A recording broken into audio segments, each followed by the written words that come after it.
कहानी की शुरुआत में हम एक डरावने दारूमा डॉल को देखते हैं जिसका सिर्फ सिर था। दारूमा डॉल ने क्लासरूम में जबरदस्ती छात्रों के साथ एक मौत का खेल खेलना शुरू कर दिया। इस खेल में दारूमा डॉल एक तरफ मुड़कर गाना गाता था और जब वह छात्रों की तरफ पलटता तो अगर कोई हिलता या चलता हुआ दिखाई देता तो वह उसका सिर फोड़कर मार डालता। दारूमा डॉल ने एक एक करके छात्रों को मारना शुरू कर दिया। यह देख बचे हुए छात्र घबरा गए और डरने लगे। उन्हें खेल के नियम भी पता नहीं थे। इसी बीच दो लड़के दरवाजा खोलने की कोशिश करते हैं, लेकिन दरवाजा बंद होता है। जब दारूमा डॉल घूमकर उन्हें देखता है तो उनका भी सिर फोड़कर मार देता है। कुछ समय बाद एक लड़का सभी को दारूमा डॉल के पीछे लिखे हुए खेल के नियम पढ़ने के लिए कहता है। नियम में लिखा था कि अगर डॉल के पीछे वाले बटन को दबाया जाए तो खेल खत्म हो जाएगा। यह पढ़ते ही एक लड़का दौड़कर बटन दबाने की कोशिश करता है, लेकिन दुर्भाग्य से दारूमा डॉल उसकी तरफ पलट जाता है और उसे मार देता है। अब छात्रों ने डॉल के दूसरी तरफ देखते समय धीरे धीरे आगे बढ़कर बटन दबाने की योजना बनाई, लेकिन शून्य ने देखा कि डॉल में एक टाइमर चल रहा था जिसमें केवल कुछ ही मिनट बचे थे। यह देखकर अन्य छात्र जल्दी बटन दबाने के लिए दौड़ते हैं, लेकिन कोई भी सफल नहीं हो पाता। दारूमा डॉल सभी को मार देता है। आखिर में केवल शन और एक और लड़का बचते हैं। फर्श पर छोटे छोटे कैंडी बॉल्स बिखरे होने के कारण डॉल तक पहुंचना मुश्किल था। इसी बीच दूसरे लड़के को एक आइडिया आता है। वह शन से कहता है, तुम मेरे कंधे पर चढ़कर कूदो और बटन दबाओ। समय खत्म होने ही वाला था। सौभाग्य से शन लड़के के कंधे पर चढ़कर कूदता है और डॉल के पीछे का बटन दबा देता है, जिससे टाइमर बंद हो जाता है। शून्य और वह लड़का अपनी जीत का जश्न मनाने ही वाले थे कि अचानक उस लड़के का भी सिर फट जाता है। इसके बाद दारूमा डॉल शून्य के पास आकर कहता है, इस खेल के नियमों के अनुसार केवल वही जीवित रहेगा जिसने बटन दबाया है। डॉल आगे कहता है, तुम एक चूहे हो, जल्द ही एक बिल्ली आएगी। शून्य डॉल की बात समझ नहीं पाता। इसी बीच इचिका डरते डरते वहां पहुंचती है। इचिका शन की दोस्त थी और वह भी शन की तरह ही विजेता थी। शून्य इचिका से पूछता है, क्या हो रहा है, तुम्हें कुछ पता है? लेकिन इचिका भी शन की तरह ही कुछ समझ नहीं पाती। वे दोनों कंफ्यूज थे। वे पुलिस को फोन करने की कोशिश करते हैं, लेकिन फोन में नेटवर्क नहीं था। वे वहां से भागने की कोशिश करते हैं, लेकिन सारे दरवाजे बंद थे। उन्होंने कांच तोड़ने की कोशिश की, लेकिन कांच भी नहीं टूटा। फिर भागते हुए वे एक दरवाजे तक पहुंचते हैं। सौभाग्य से वह दरवाजा खुल जाता है और वे एक बास्केटबॉल जिम में पहुंचते हैं। वहां और भी छात्र मौजूद थे जो इस मौत के खेल में बच गए थे। उनमें से ज्यादातर ने चूहे की पोशाक पहन रखी थी। जैसे ही वे अंदर आते हैं, दरवाजा अपने आप बंद हो जाता है। वहां वे फर्श पर एक निर्देश पढ़ते हैं, बेल को बिल्ली की बास्केट में डालो और खेल खत्म होगा। तभी फर्श खुलता है और एक विशाल बिल्ली बाहर आती है। वह छात्रों को एक एक करके खाने लगती है, जिससे सभी घबराकर इधर उधर भागने लगते हैं। शूर्ण और इचिका को एक बेल जैसी गेंद दिखाई देती है। शूर्ण देखता है कि बिल्ली की गर्दन में एक बास्केट लटकी हुई है। उसे समझ में आता है कि अगर बेल को उस बास्केट में डाल दिया जाए तो खेल खत्म हो जाएगा। यह सुनकर एक बास्केटबॉल खिलाड़ी बेल को उठाकर बास्केट में फेंकता है। वह बेल लगभग बास्केट में पहुंचने ही वाली थी कि बिल्ली उसे पकड़ लेती है और उस लड़के को मार देती है। शूर्ण देखता है कि बिल्ली केवल उन्हीं को मार रही थी जिन्होंने चूहे की पोशाक पहनी थी। इसीलिए वह सभी को पोशाक उतारने के लिए कहता है। सब पोशाक उतार देते हैं, जिससे बिल्ली कुछ किए बिना चुपचाप बैठती है। यह देखकर वे खुश हो जाते हैं, लेकिन कुछ समय बाद बिल्ली फिर से छात्रों को खाना शुरू कर देती है। अब बिल्ली इचिका को खाने ही वाली थी कि शूर्ण चूहे की पोशाक पहनकर चिल्लाता है और बिल्ली का ध्यान अपनी तरफ खींचता है। शूर्ण को एहसास होता है कि चूहे की पोशाक पहनने पर वह बिल्ली की आवाज सुन सकता है। बिल्ली कह रही थी कि उसकी पीठ खुजाओ। शूर्ण दौड़कर बिल्ली की पीठ पर चढ़ जाता है और खुजाने लगता है। बाकी छात्र भी ऐसा ही करते हैं। अब बिल्ली हमला करना बंद कर देती है और थोड़ी देर में सो जाती है। इसके बाद शन बेल उठाकर बास्केट में फेंकने की कोशिश करता है, लेकिन अन्य छात्र उसे रोकते हैं क्योंकि उन्हें लगता है कि दारूमा डॉल के खेल की तरह यहाँ भी केवल वही जीवित रहेगा जिसने बेल बास्केट में डाली होगी। इस बात पर विवाद शुरू हो जाता है, जिससे बिल्ली जाग जाती है और फिर से हमला करने लगती है। आखिरकार शूर्ण और इचिका बिल्ली को कंफ्यूज करने के लिए एक सामान्य बास्केटबॉल और बेल को कपड़े में लपेटकर बास्केट की तरफ फेंकते हैं, जिससे बिल्ली कंफ्यूज हो जाती है। लेकिन शून्य का निशाना चूक जाता है और बेल नीचे गिरने लगती है। इसी समय अचानक अमाया हीरो की तरह प्रकट होता है और बेल को पकड़कर बास्केट में डाल देता है, जिससे खेल खत्म हो जाता है। अब बिल्ली शूर्ण, इचिका और अमाया को विजेता घोषित करती है। शूर्ण बिल्ली से पूछता है, बाकी लोग कहाँ गए? लेकिन तभी अमाया बाकी छात्रों को मार देता है और कहता है, यह खेल भगवान का बनाया हुआ खेल है। इस खेल में वही जीवित रहेगा जो शक्तिशाली होगा।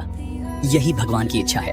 तभी बिल्ली के मुंह से गैस निकलती है जिससे तीनों बेहोश हो जाते हैं। इसी बीच बाहर का दृश्य दिखाया जाता है जहां एक बड़ा क्यूब शहरों के ऊपर उड़ रहा होता है और मीडिया इसे लाइव कवर कर रही होती है। पुलिस इस क्यूब में प्रवेश करने का रास्ता ढूंढने की बहुत कोशिश करती है लेकिन असफल रहती है।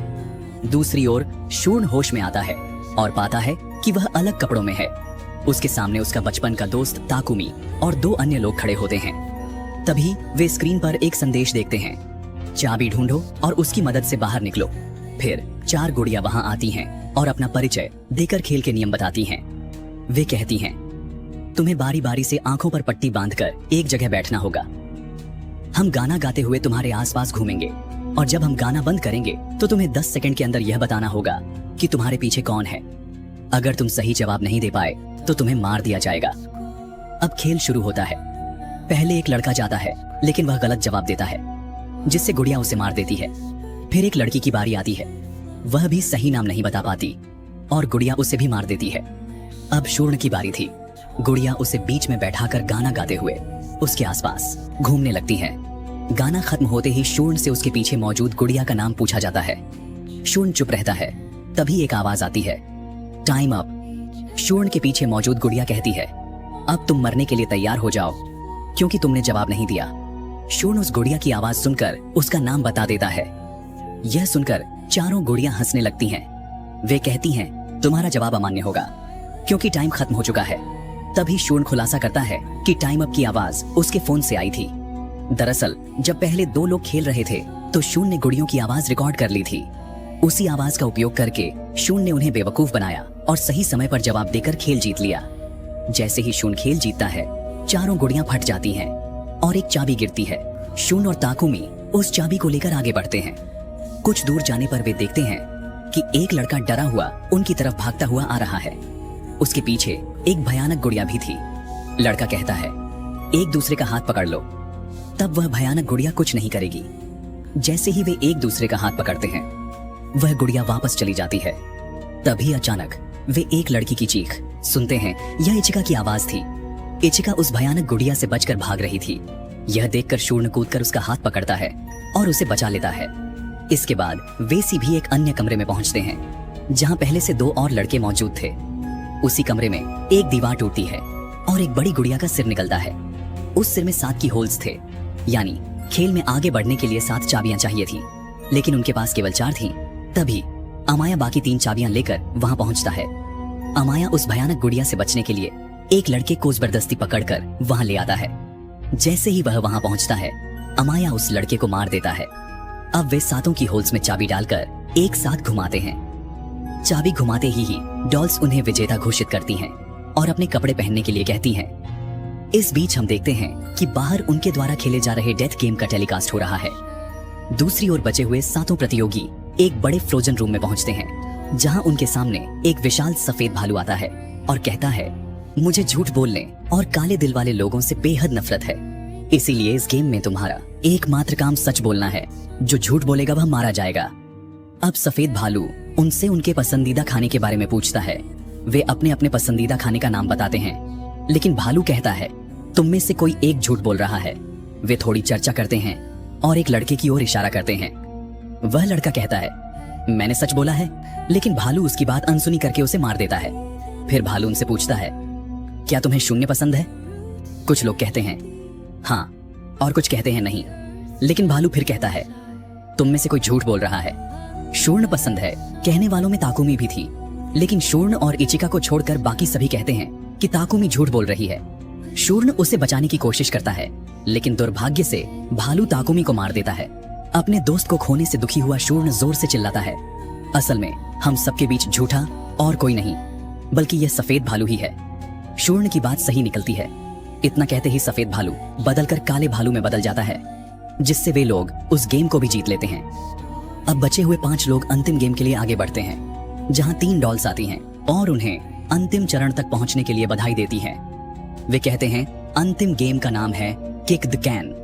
इसमें तुम 5 में से 1 राक्षस बनेगा और बाकी 4 लोग राक्षस से बचने के लिए छिपेंगे। राक्षस को केन एक निश्चित जगह पर रखना होगा, तब तक बाकी लोगों को छिपने का मौका मिलेगा। फिर राक्षस को उन्हें ढूंढना होगा। अगर राक्षस किसी को ढूंढकर उसका चेहरा देखकर उसे एक सेल में कैद करके कैन को किक कर देता है तो वह विजेता होगा।